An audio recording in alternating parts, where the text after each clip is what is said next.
You're listening to Insights at the Edge. Today my guest is Mario Martinez.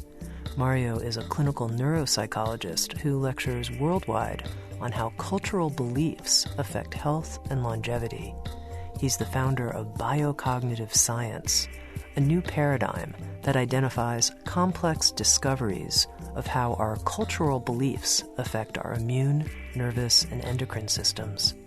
With Sounds True, Mario has created a 6-session audio learning program called The Mind-Body Code, How the Mind Wounds and Heals the Body, where he invites the listener to discover the dynamic interplay between thoughts, the body, and cultural history in order to master the creation of wellness and fulfillment. In this episode of Insights at the Edge, Mario and I spoke about biocognition, the mind-body connection in a cultural context. We also talked about how, according to Mario, culture creates biology. We also talked about 3 archetypal wounds that Mario has identified appear in cultures throughout the world, the wounds of abandonment, betrayal, and shame, and what their antidotes might be, and how to access those antidotes through what Mario calls healing fields in the body. And finally, we talked about the concept of the drift and how to navigate chaos with uncertainty as our guide. Here's my intriguing conversation with Mario Martinez.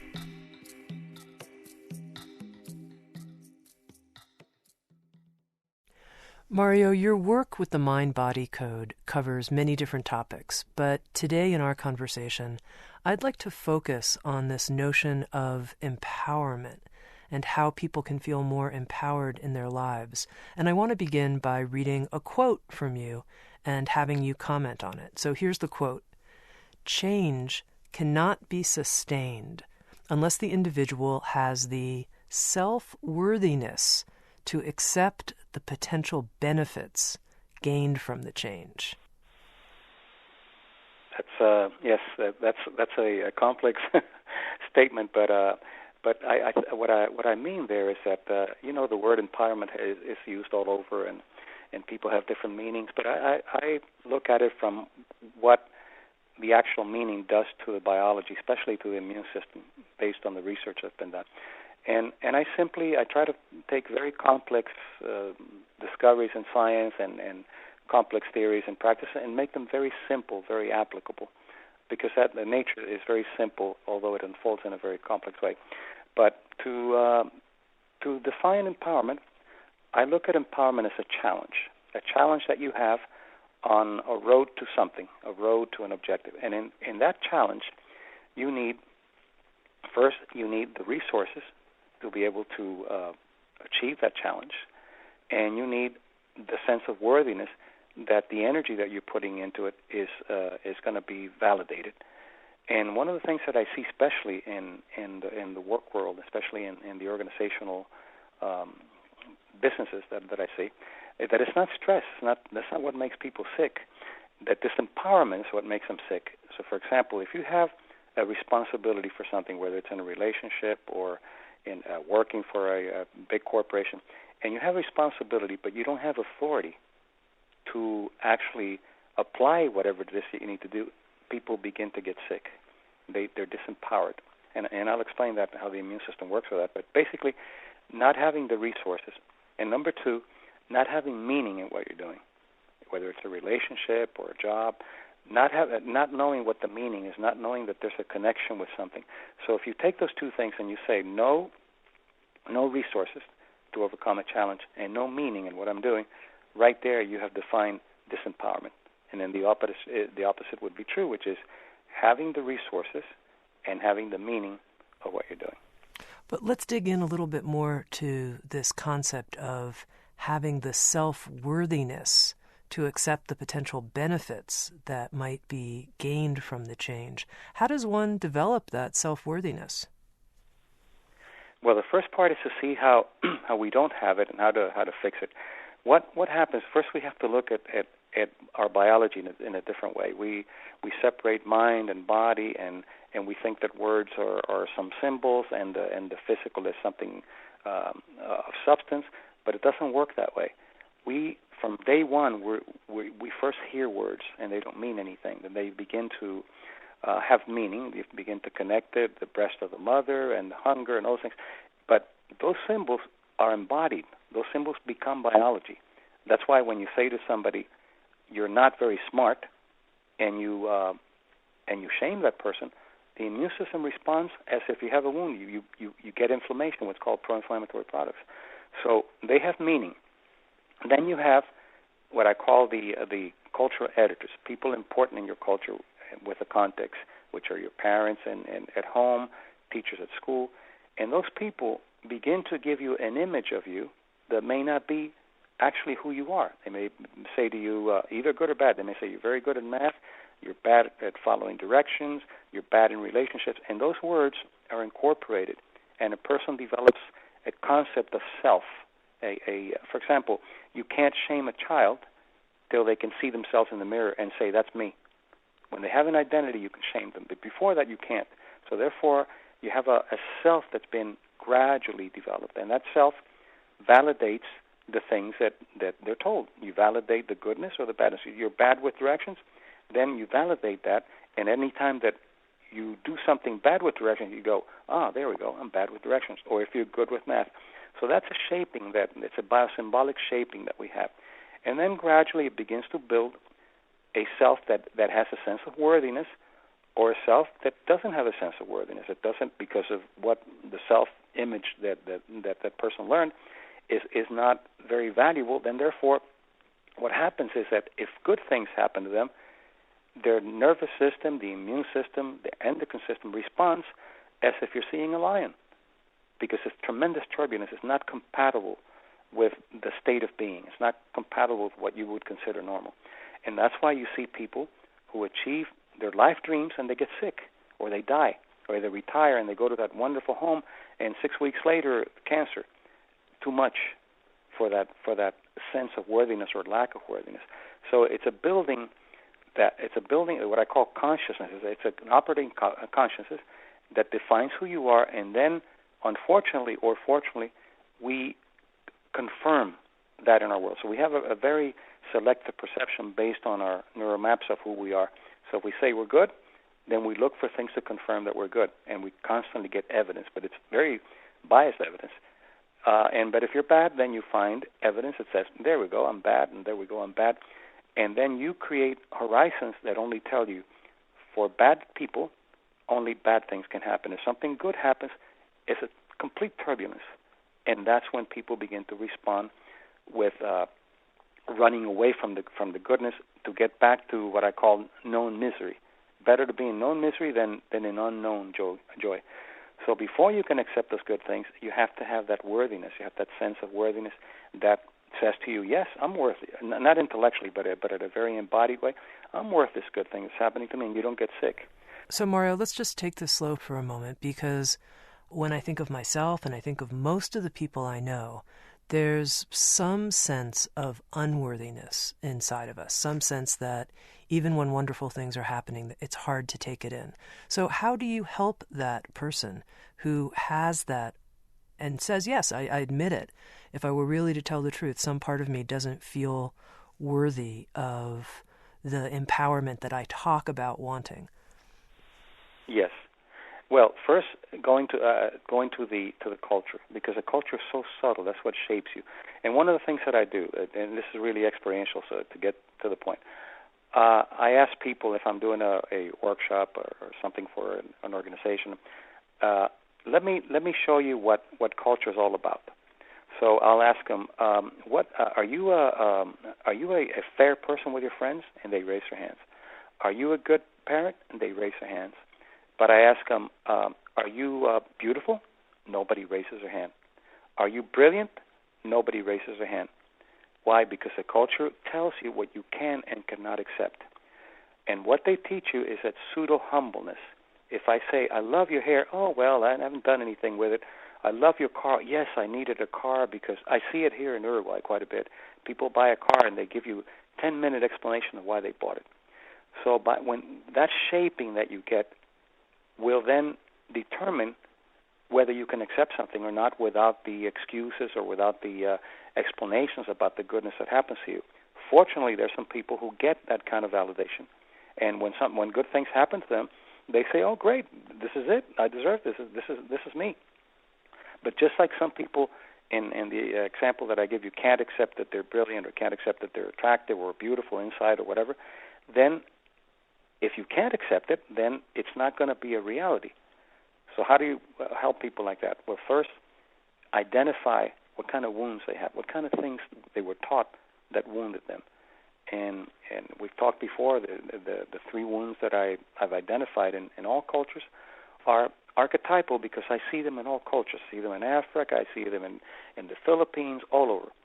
And you can only be wounded those three ways: abandonment, betrayal, or shame.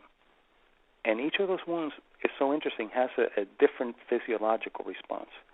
So what happens is that if those wounds become your executioner, they become your inquisitor, constantly beating you up, and you're having a good day, and all of a sudden something happens and it's downer, and you don't realize what happened, and it's that wound coming up that says to you, you were abandoned, therefore you're not worthy. You were shamed, therefore you're not worthy. You were betrayed, therefore you're not worthy. And then what happens is that you learn that intimate language, and you paradoxically speak it fluently with your co-authors. So if you've been abandoned, you either abandon or look for abandonment, because that's the fluency that you know. That's a language that you know, even though it may not serve you well. So we do methods with deep relaxation and contemplative kinds of ways. We get people to the wound. We have them identify it where it's manifested in the body. But then, to fix that, each of the wounds has what I call a healing field. So let's say that you have an abandonment wound. Well, the healing field, the antidote to that is commitment, a commitment consciousness, and I'll explain it in a minute. Then if it's betrayal, loyalty, and shame, honor. It's so interesting that we're beginning to do some research, so you can see how powerful it is.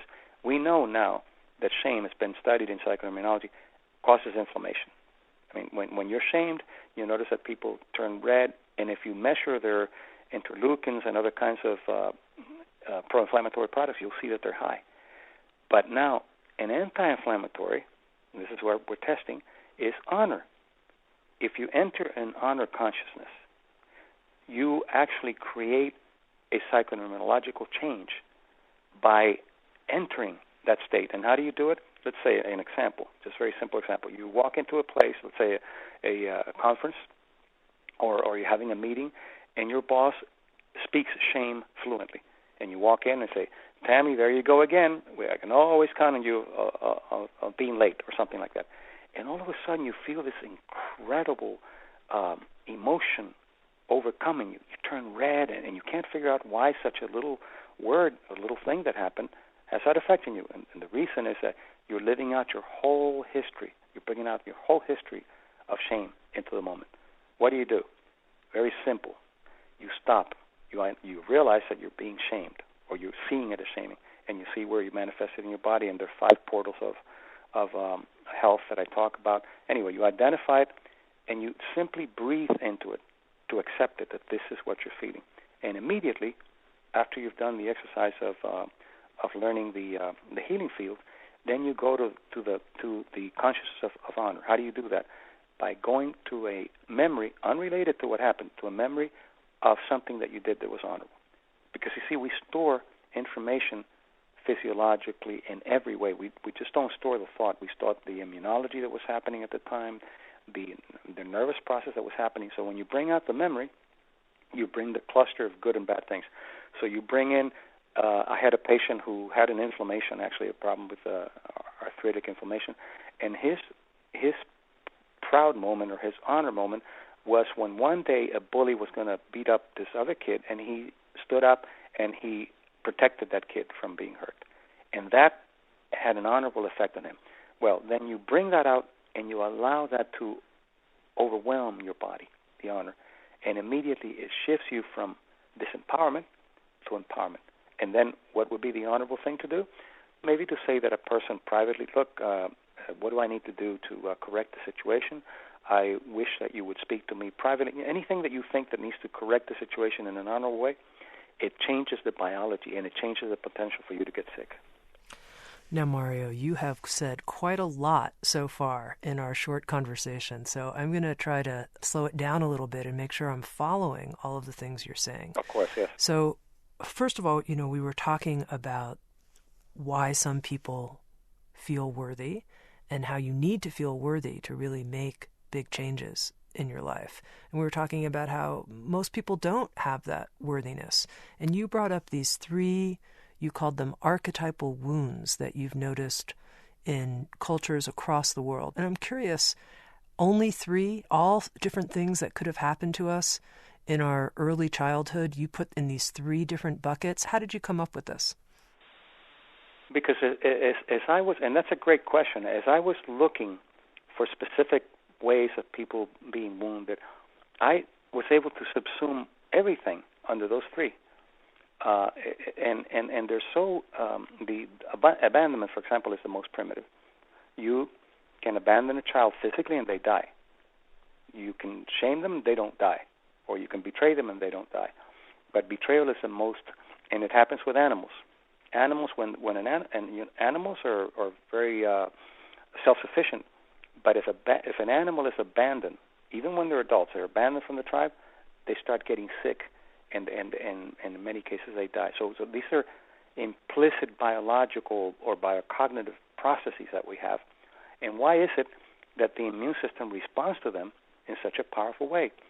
So I haven't been able to find any other wound that cannot be subsumed in those three, which is good news, because at least it's only three that we have to work with. Now, you just introduced a term, and you're the only person that I've heard use this term, biocognitive. Can you tell us what you mean by that? Yes, because science has separated biology from cognition. They talk about mind, body, and I had to invent the word to describe biocognitive means mind, body, and a cultural context. We cannot run from our culture. So nothing happens without a cultural context.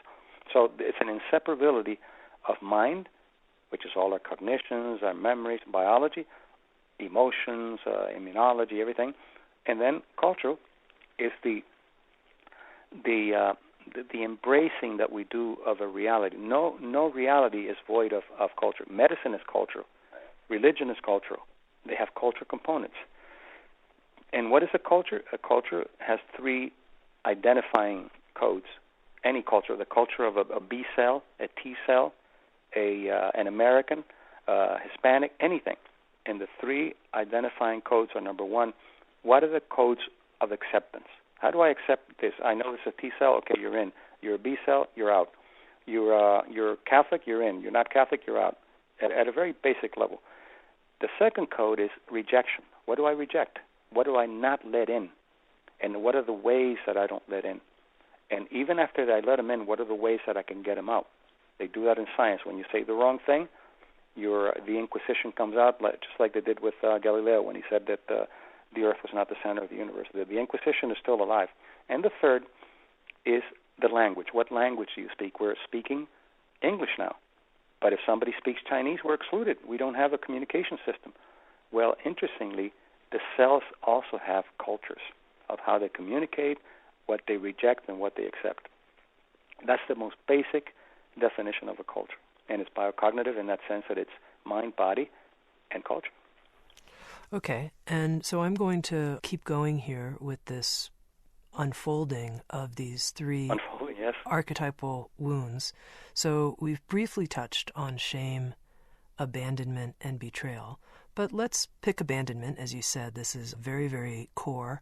And I think many, many people have a sense that something happened at some point in their childhood where they felt deeply left alone and were suffering in some sense, that sense of being isolated and you could say abandoned. And you propose that there is a healing field, you use this term, and I want you to explain that more, of something called commitment as the antidote here that we could shift into if we find ourselves triggered and feeling abandoned in some situation. So talk me through how that might work for somebody. I call it a healing field because one thing that I emphasize in biocognition is that we have co-authors. We didn't learn things on our own. We have co-authors, people, parents, and people that go along on the journey that actually co-authored what our reality. And we have co-authors of abandonment, and we have co-authors of commitment. So the field is one that as you bring back commitment, because again, we archive. The good news is we archive information that we can bring out, and especially if it's good information, it has almost like a cleansing, recontextualizing effect when you bring it out. So if you have, again, abandonment is usually felt as cold. It even has temperatures. When you feel abandoned, you feel cold. Actually, you're cold because your blood is receding. You're constricting your vascular system, and is receding. It's almost like preparing yourself for a loss. And then when that happens, you have a tremendous amount of information of commitment consciousness, things that you have done for commitment. You could go back to when you were 12, and you say, I committed myself to getting a good grade in math, and I worked hard, and I did it. That's a commitment. That has that's why it's biocognitive. It has biocognitive consequences, and not just a memory, but when you learn to, and when we teach people to actually tune in, to embody the information so it doesn't stay up in the head. You could say, oh, yes, I was really committed, but you don't go to the body, then it's lost. But if you embody it and you see, just like when you see what's negative, when you see what's positive, what's happening is you're changing physiology there. But you're also biocognitively, because it's not just physiology, it's biocognition and biology. You're changing it. So what happens if you continue to do that? Every time that you go into an abandonment consciousness, you go in and you recontextualize it with commitment consciousness. Gradually what happens is that self-worthiness that we were talking about begins to change. Because the good news is we can change everything, including the expression of genes. What we were taught is totally wrong. In neuropsychology, it was taught that after a year, you don't make any more improvements when you have brain damage. Not true. None of those things are true because they were based on very reductionistic biology that is no longer applicable, although they still use it in conventional. So that shifting of consciousness requires an investment in going back to your memories and expressing some of those negativities, but also then seeing who are the actual co-authors that are still responding to that, who are still speaking shame fluently with me. And you could go to a relative, and all of a sudden or not all of a sudden, but gradually you have become more honorable, and you live honor conscious, and all of a sudden you go to that co-author and you say, I'm really feeling good about myself, and well, you shouldn't feel so good. Look how you failed in 1944, or whatever, and they bring you down because that's all they can speak. And the key here is that just because you're making changes, your co-authors may not be ready for that change. So you have to be aware that then you give those co-authors the amount of honor that they can handle, and don't go beyond that, or the amount of love that they can handle, and don't go beyond that because you'll toxify them. Love can toxify. Good things can toxify people who have very, very small areas of goodness within them or worthiness within them. Okay, now I want to make sure I understand what you mean by embodying the healing field. So let's just for the moment stick with this abandonment example, this abandonment archetypal wound, and say somebody's going through a process in their life where they're going through a breakup of some kind, a relationship breakup, and they feel quite abandoned. How do they make sure that when they call on this healing field of commitment, that they're doing so in an embodied way, not just as an idea? Yes, that's a great question, and if it's not done right, it doesn't work. You first identify where you manifest, which is the way of saying embodying. Let's use a specific example so it'll be clear, because I think that's a very important question that you're asking. You feel you're in a relationship, and that person, quote unquote, abandons you. All right. So you begin to feel the abandonment. You begin to, this person left me after all these years.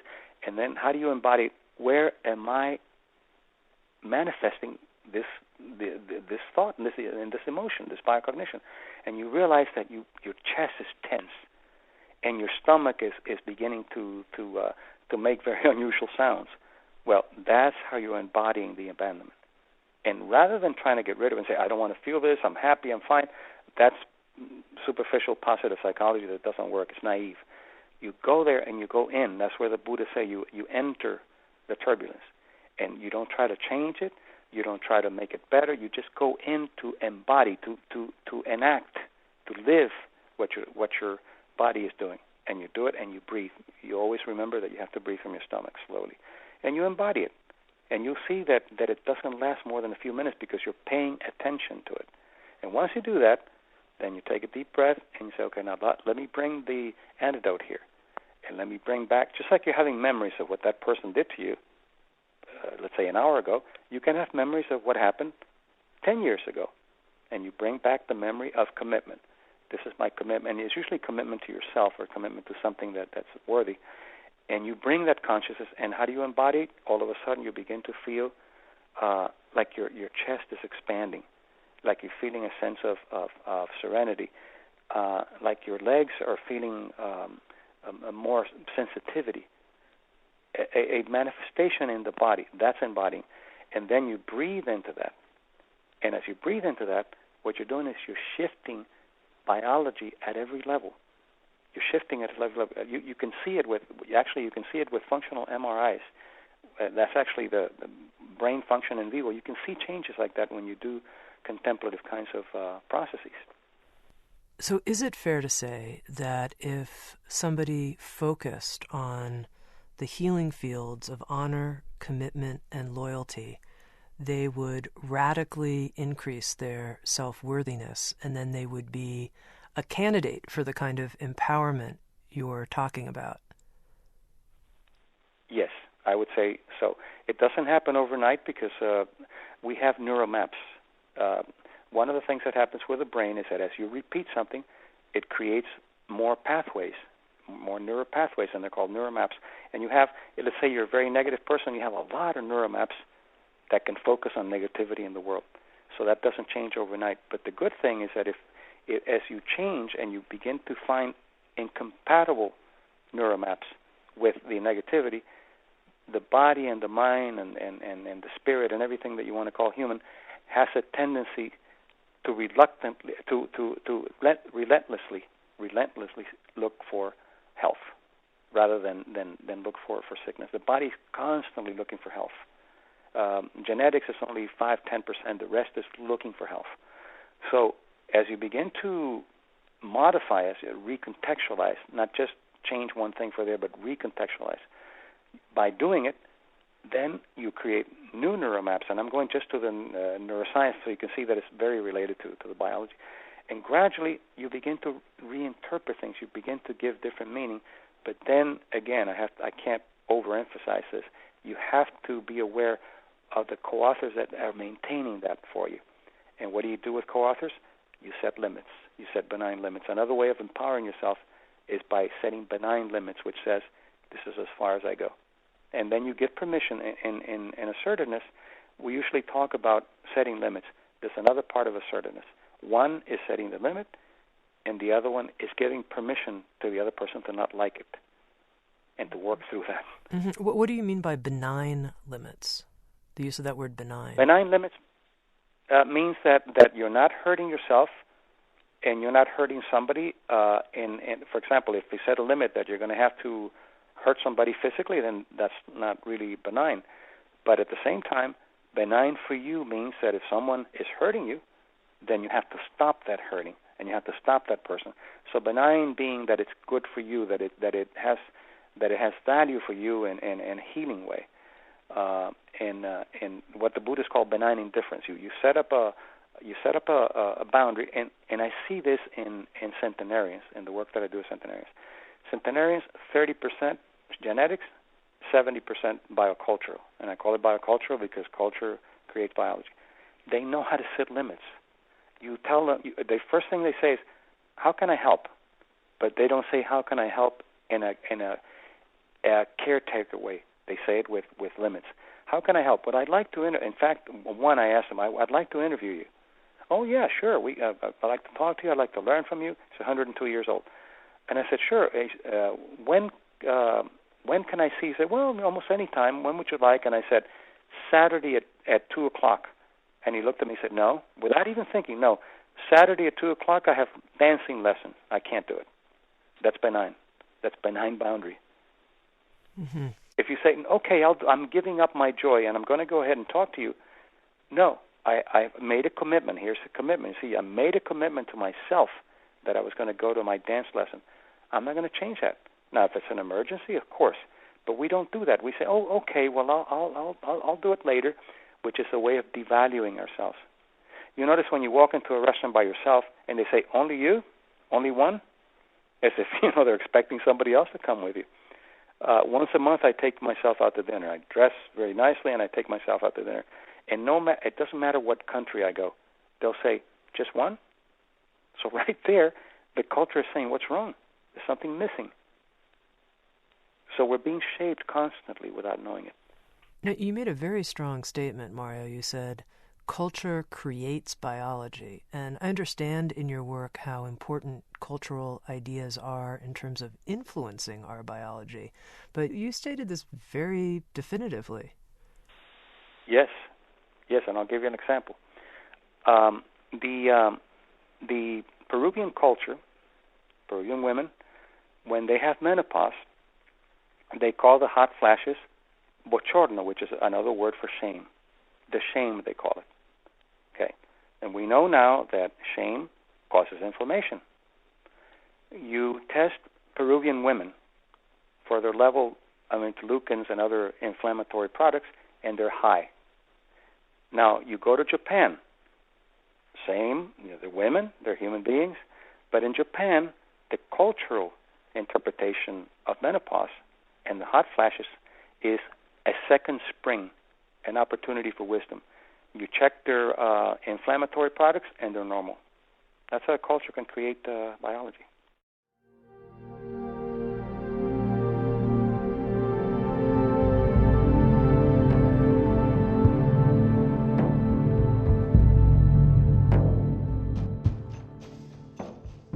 You're listening to Insights at the Edge, produced by Sounds True. If you're interested in listening to previous episodes of Insights at the Edge, they're all available for free in a searchable database as part of our new Direct Access membership program. For more information, please visit soundstrue.com/direct access. And now back to Insights at the Edge.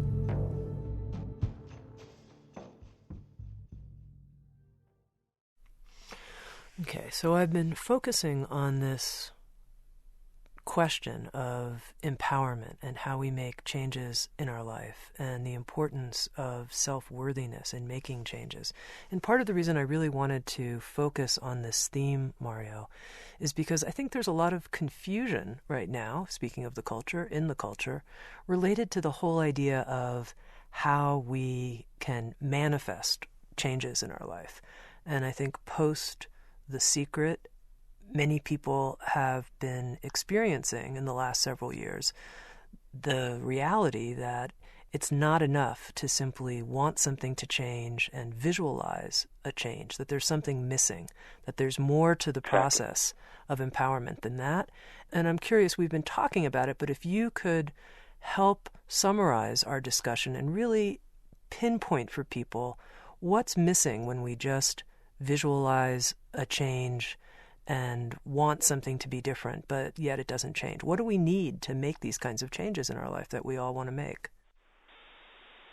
Well, the first thing, one of the things you do in science is you go back to how things break, and then how to go back and see how you fix them. So how do things break? We don't get shamed or we don't get abandoned intellectually. We don't get abandoned intellectually. We don't say, I'm being abandoned. There's a biology that goes with it. So basically you have a cluster of emotions and physiological changes and the cognition and the thought. So why then do we think that we can, just by going to the thought, we can change something that requires more than a thought? Because it's like trying to change something taking only one of the ingredients. It doesn't work. So if you say, I'm a wonderful person, your biology is not going to go with it because you were shamed not only with words, but with what the words did to your biology. It created neuromaps. It created a response to to situations similar to that. So by you saying I'm worthy and I'm honorable, it's only an intellectual component of many other things that are going on. So you have to then go to the other components and see how you change those neural maps and see how you change that response. And that's why I call it biocognitive, not just cognitive. Cognition alone doesn't work. It doesn't access the total picture. Mm-hmm. And so let's say that somebody wants to make a specific change in their life. Let's just pick something which is something that a lot of people want. They want to make more money. And I'm going to go back to this original quote that I used from you. Change can't be sustained unless the individual has the self-worthiness to accept the potential benefits gained from the change. How does somebody work with being able to accept the benefits of making more money? How do they do this? Yeah, there's a very simple experiment that you can do so you can see the horizons that we create. You can have someone sit and do any kind of contemplative relaxation or anything just to quiet the mind. And you ask them, okay, imagine now, let's say they make $40,000 a year. Imagine you make $40,000 a year, and now what I want you to do is look at what you're doing with that money, how you're paying bills, and you're creating a context. But as you're creating the context, there's biology going on too. There's biocognition, not just cognition. And then you tell them, all right, now what I want you to do is multiply that times 10 times. Now you're making $400,000. What are you going to do with that money? And you let them do it for a few minutes, and you have them stop and say, okay, what are you feeling in your body? And you're going to see that they're going to feel tension. They're going to feel disruptions because the horizons are being shaken. They're so used to the reality is around what you can do with $40,000, what you can buy, what you cannot buy, where you can go, and all of a sudden you expand the horizons, and you would think, oh, this is great. Your biology has to follow. Your biology is not ready just because you say this is great. So you actually feel the stress, you feel the tension, and there are two things.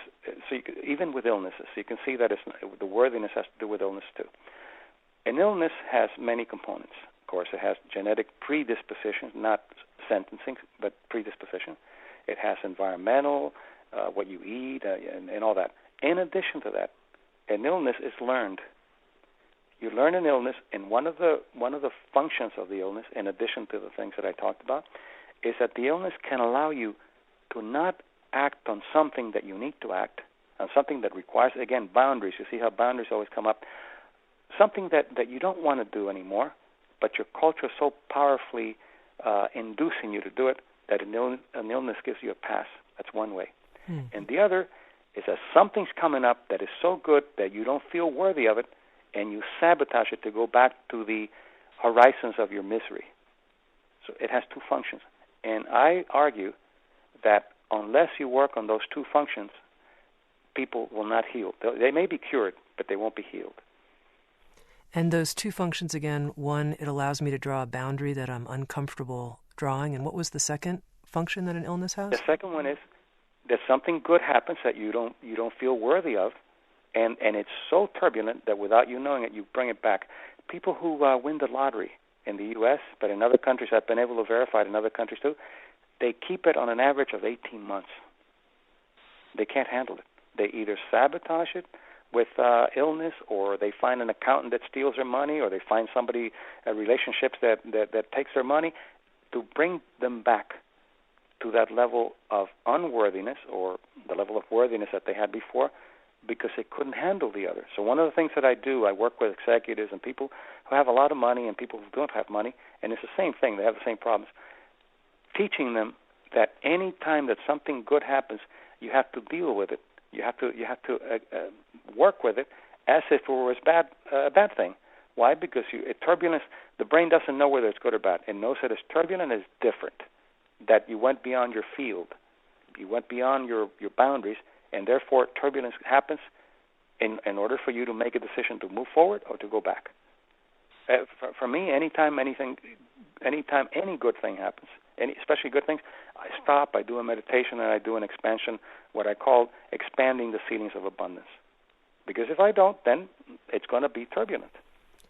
Now, let's actually step into that and try that. So it could be any good thing that's happening. It could be someone coming up and saying, you look beautiful today, or wow, that was so brilliant, or whatever. How can you help somebody right here in this moment work with that turbulence that they might feel in that experience? First, to stop and let that information go to the cortex, because the cortex is the most sophisticated part of our brain, and we learn these things at a primitive level of the brain, the limbic system and things like that. So the first thing is just wait. It's like if you get angry with somebody, don't respond with your email right away. Let it get to the cortex so you can give it reason and so you could process it.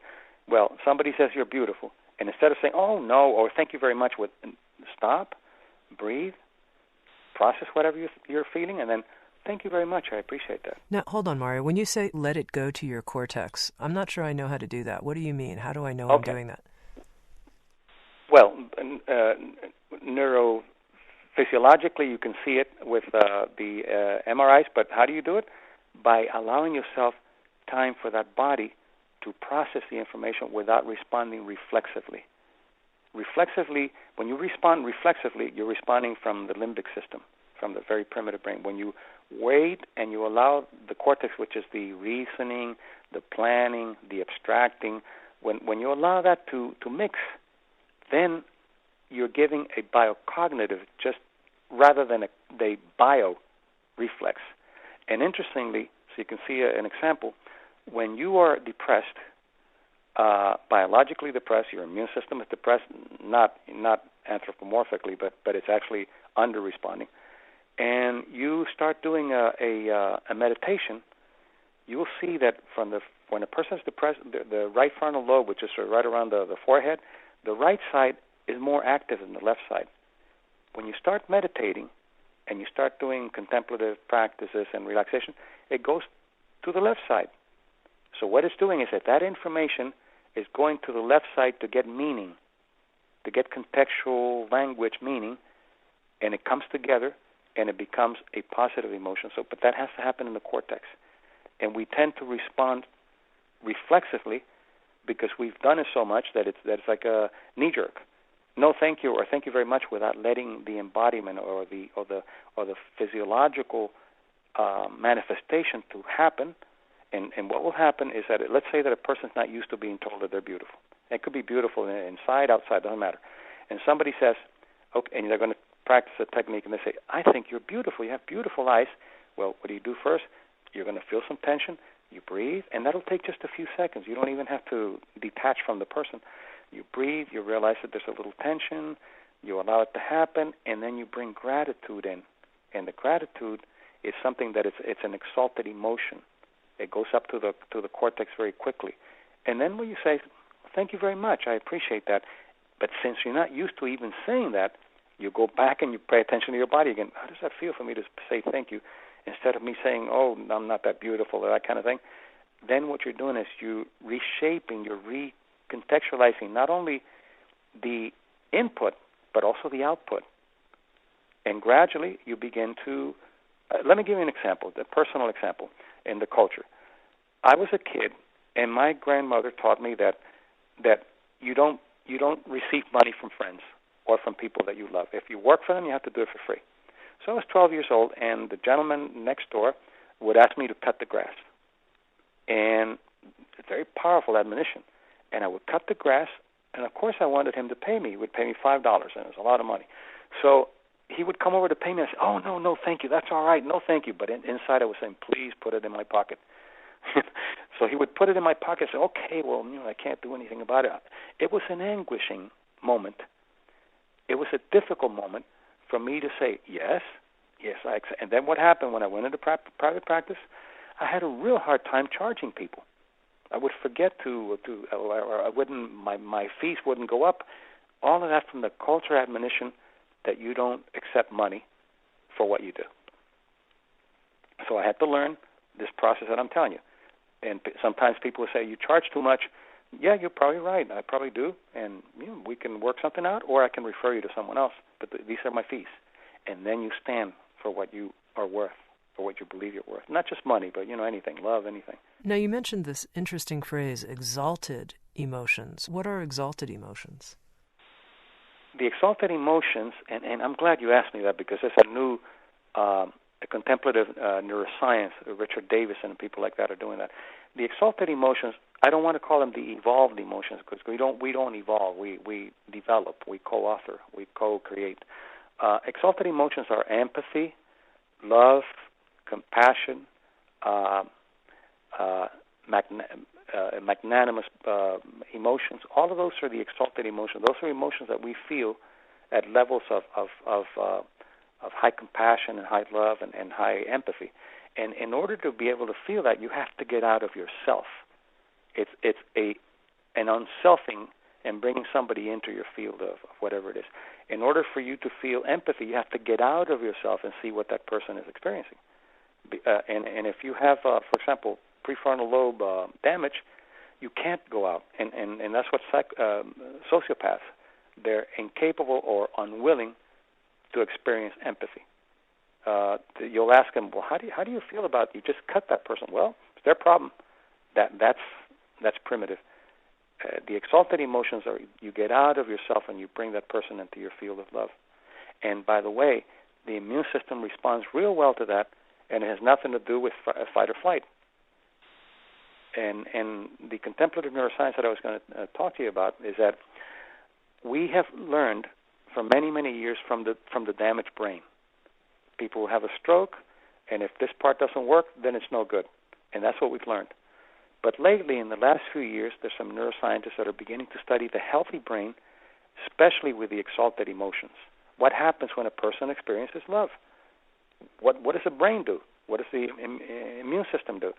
What happens when a person feels, for example, you look at somebody that you like, a friend or whatever, and you smile? What happens to your immune system?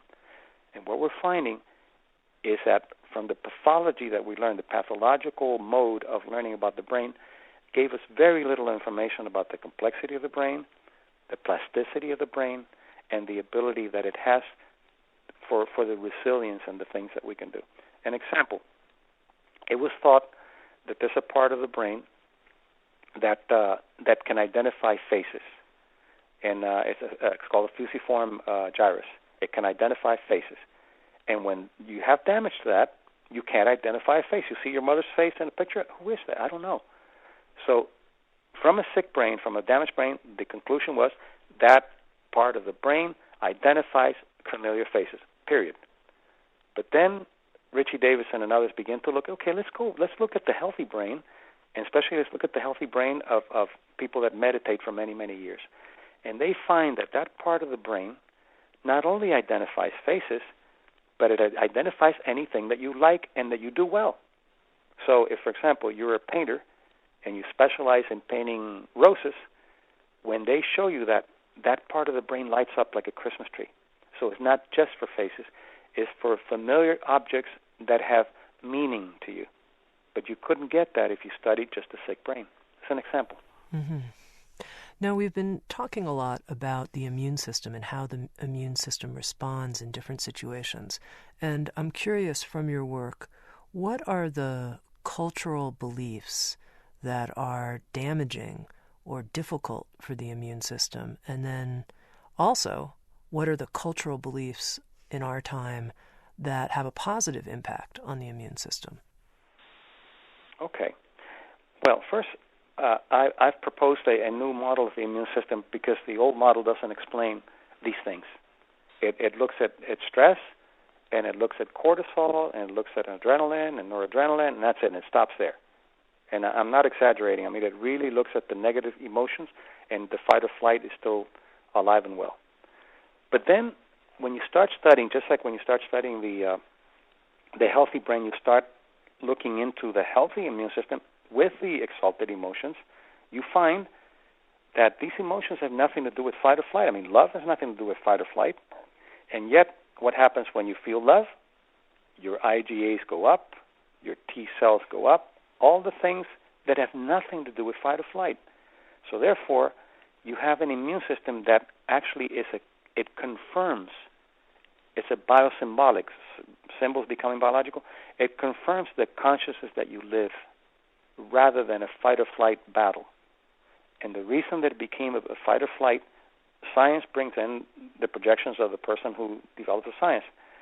And one of the founders of of discovering the immune system, Meshnikov, back in the early 1900s, discovered he was Christmas with his son, and in the Christmas tree he had pulled out a little pine, and he pinched a larva of an animal, and he the next day he saw it, and he saw that it had moving things around. He saw it on the microscope, and he saw that there were moving things, and he said, "Oh, those things are taking the infection away." But in those days, they thought that, which are macrophages, in those days they thought that those little things actually promulgated the illness. They would take the infection and take it all over the body. I mean, look at the science of the day, not that long ago. And he said, no, it's really not that. These little cells are actually cleaning out. But what happened, Meshnikov suffered from depression, just like Nietzsche. He and Nietzsche were born around the same time, 1 year apart. They both intended suicide several times. So Meshnikov's world was a battle, fighting death. So what does the anthropomorphically do with the immune system? A battling system to fight the bad things that are going out there, all the pathogens and all the bad things. And I wondered if a woman would have discovered it, if she would have given it that kind of anthropomorphic interpretation. But you see, that's the interpretation that was given. So if you give it that interpretation, you don't look at anything other than fighting. But what happens if you get the exalted emotions in there and they start showing that it's actually working better than anything else you could do? Then you find that the immune system is not a fighter, a warrior. The immune system is a confirming biosymbolic process of the life or the experience and the consciousness that you presented. Okay, so let's just slow down for 1 second there, Mario. Yep. A confirming biosymbolic process. Can you explain that to me? I don't understand that. A confirming biosymbolic process. Symbols are biological because they create biology. An example, George Solomon, he was my mentor and he was one of the pioneers in psychoneuroimmunology. He found that men who are HIV positive, he was able to do psychological testing and see their level of assertiveness. Level of assertiveness, that's a psychological process. And as you know, the virus, the HIV virus, specifically attacks T cells, more specifically CD4 cells. Those are helper cells. And he found a correlation between the level of assertiveness that those men had and their T cells. So the men who were more assertive had more T cells and had a higher probability of living longer. And more research has been done now that men and women that actually forgive the person who infected them have higher immunity than people who don't. How do you explain that with a warrior model? It doesn't work. It's a symbolic, biosymbolic confirming system of whatever you put out. Okay, so given this view of the immune system, coming back to my original question, what cultural beliefs do you think promote health with our confirming biosymbolic process known as the immune system, and which cultural ideas are damaging to our health? Okay, that's a great question. And I think it's been really good for me to travel all over and to look at different cultures, because we get very ethnocentric and we think that the immune system is only American or whatever it is that you're studying. And what is the American culture? How does the American culture help the immune system? When you have the individualism that exists in this country, if you don't exaggerate it, it's very good for the immune system, because the individual is allowed to be praised in a job, or to be praised, and it also depends on the level you accept. But the U.S. is a very individualistic country, as opposed to Japan, who is a very collectivist country. So what happens in Japan? In Japan, you are working somewhere, and somebody comes to you, your boss comes to you and says, Tami, you've done a great job. And you have to say, in essence, I'm nothing without my group. That's not good for the immune system. You're disowning the effort and the work and everything that you've done, so you cannot acknowledge. You have to disown whatever action you took and give it to your group. And in fact, when shaming occurs in the U.S., you feel ashamed because of something you did, and you feel the inflammation because of something you did. In Japan or other Asian countries, you feel the shame for your group, not for yourself. And it's even worse because you're disowning the process. You're not embodying it. It's like, I'm not feeling it for myself, I'm feeling it for them. That's even worse. So those are examples of how it works. Now, if you take individualism too far, then it becomes narcissistic. If you take collectivism too far, then it becomes totalitarian. So it's kind of a range, but those are examples of how a culture can actually help or hurt an immune system. That's good. That's very clarifying. I just have one final question for you, Mario. And, I have to say, talking to you, you always present things from a very surprising perspective. You always say things that catch me off guard and are new, and I really appreciate that about you. I have the sense that you're really presenting an original body of work, that you're coming from your experience. Yes, it is, because actually biocognition, it's a convergence of fields that are not talking to each other with their discoveries. Cultural anthropology, psychoneuroimmunology, and neuroscience, they're not talking to each other with the discoveries that have very powerful effect if you converge them. So biocognition is a convergence of fields that are not speaking to each other. And then I just have one final question for you, knowing that you'll say something here that I'm not expecting, which is, I know in some of your more recent work, you're talking about how we can navigate chaos in our life. And you talk about how we can navigate chaos with uncertainty as our guide. And you introduce an idea that you call the drift. And I wonder, as a last conversational point, if you can explain to us what you mean by the drift and how we can possibly navigate the chaos of our lives with uncertainty as our guide. Okay. That's one of my favorite subjects. Actually, you have to navigate, I think, uncertainty with chaos, and chaos and uncertainty are related. Why? Because we have linear ways of looking at the world. The world's not linear. We just impose linearity on the world because that's how the brain works. If we didn't have linearity, we couldn't focus on anything. But it doesn't mean that there's no other complexity going on. And complexity theory can explain things better than Newtonian sequential linear processes, reductionist processes. So what happens? You want to go from A to B. That's linear. And all of a sudden, turbulence comes in. And what do? We try to impose a linear system of confirming. Immediately you stop there. Again, you embody, what is this doing to me? And you move from a mode of confirming to a mode of observing. And you observe with a premise that says, there's implicit wisdom here that I need to extract from the moment. There's implicit wisdom that I need to extract from the moment. Not only does it take you out of reducing cortisol because you're all uptight, but it tells you there's an implicit wisdom here that since everything is interconnected, if I find that wisdom, synchronicity all of a sudden comes in. And I'll give you a very specific example so you can see how, because I practice it. And I'll also give you a way that you can start doing it and it'll come out more frequently in your life. I had to go to a lecture in St. Lucia in the Caribbean a few years ago. I didn't know anybody there. It was an interesting lecture because it was for bishops and cardinals about the psychoneuroimmunology of confessing for Catholic cardinals and bishops. So I get there, and one of the bishops is supposed to be picking me up. And see, that's a linear thing I'm expecting. And all of a sudden, the bishop's not there. And I go, I don't know anybody here. I don't even know where they're having their conference. Then chaos comes in. You begin to secrete cortisol. All kinds of things happen. So I stopped and said, okay, let me breathe, and let me look at things that are familiar to me. See, instead of confirming, you're observing. What's familiar to me? Okay, I've seen palm trees, and I've seen sand, and I've seen people of different race. All right.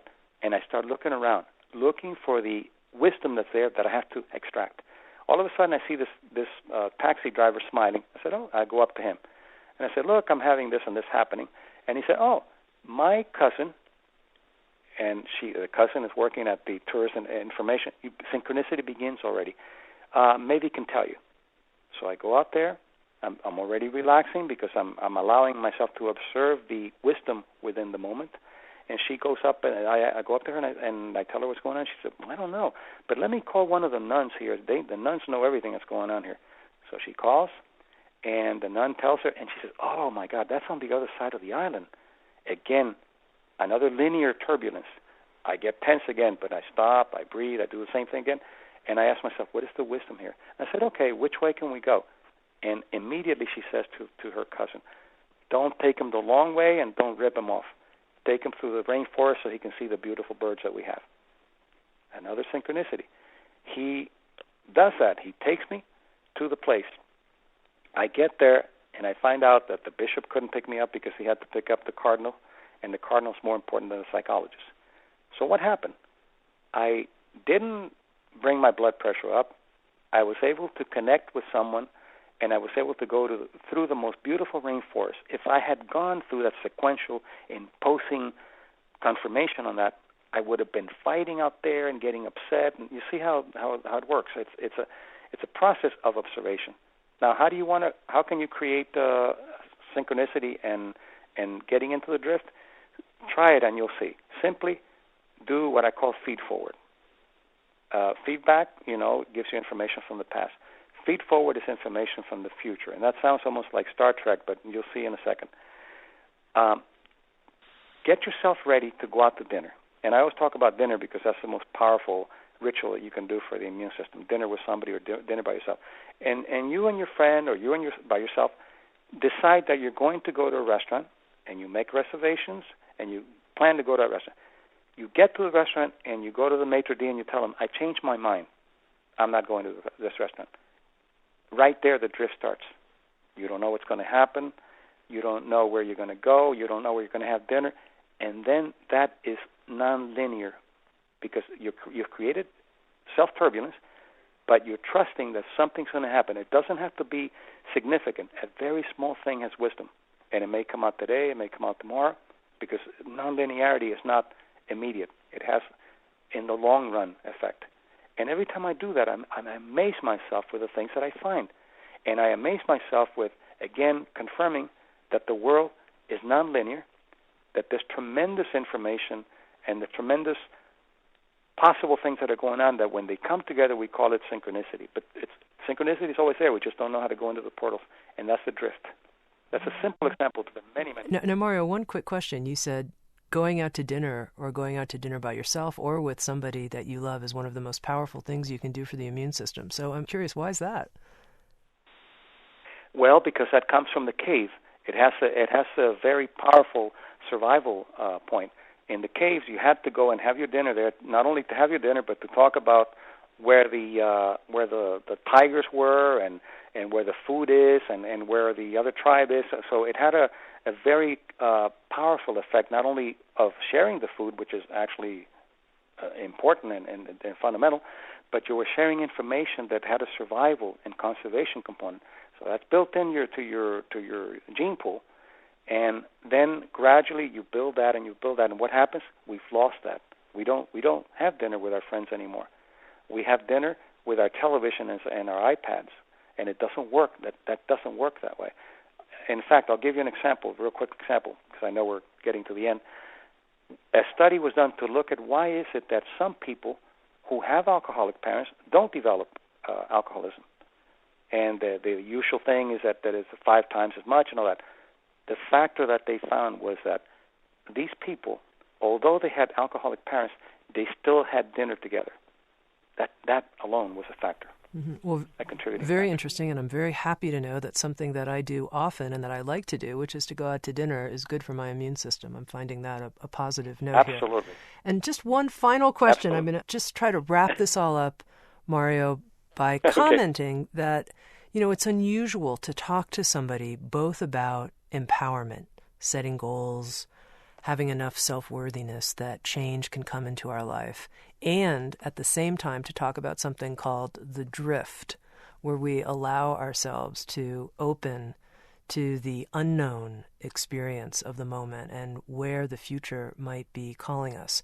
And I'm wondering how you put this together, how you put together the chaos of the moment and yet this desire that we have to be empowered in our lives and to set goals. How does that all come together for you? You always come up with great questions. That's a very, very important question.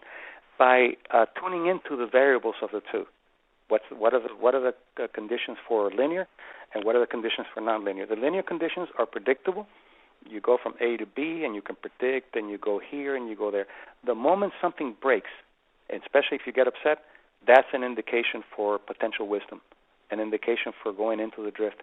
But you have to trust it, because I have always found that eventually it has wisdom, but you can't expect the wisdom in the moment, and you can't look for it, because if you're looking for it, you get linear. You have to let it come into you and humble you with the discovery. So the key is to find when something is out of order, that's a potential for the portal of the drift. I love it. I've been talking with Mario Martinez. He's created a 6-session audio learning course with Sounds True, which is a type of underground bestseller. Word is out about the popularity and the effectiveness and the depth of this program. It's called The Mind-Body Code, How the Mind Wounds and Heals the Body. And always talking to Mario, as I said, I learned something new and something unexpected. So thank you so much. My pleasure, Tami. Mario Martinez at SoundsTrue.com. Many voices, one journey. Thanks for listening.